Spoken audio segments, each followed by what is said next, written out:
करते हैं Bohr's drawbacks के साथ कि उनके एटॉमिक स्ट्रक्चर में क्या कमियां रही। यहाँ पे पहला drawback, valid only for one electron atoms, यानी कि बहुत बार मैं बोल चुकी हूं उनका स्ट्रक्चर हाइड्रोजन एटम के लिए ही था।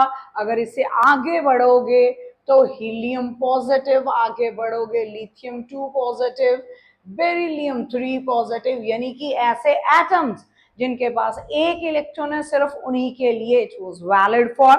ठीक है जी, पहला ड्रॉबैक।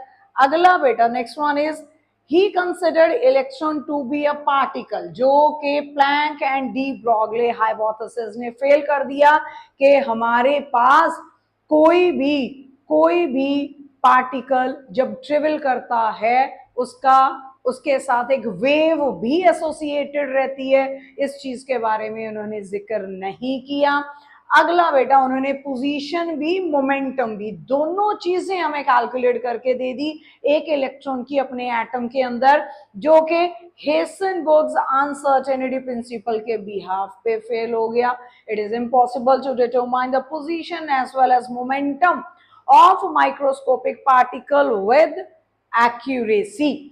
ठीक है, फिर ज़ेमन इफेक्ट यानी कि इलेक्ट्रॉन का बिहेवियर इन मैग्नेटिक फील्ड नहीं बता पाए। ठीक है, behaviour of electron inside magnetic field Zeeman effect, behaviour of electron inside electric field Stark effect, ये दोनों चीजें एक्सप्लेन नहीं कर पाए। लास्टली हमारे पास हाइड्रोजन का spectrum was pretty explained, but multi electron atoms का स्पेक्ट्रम वाज नॉट एक्सप्लेन्ड।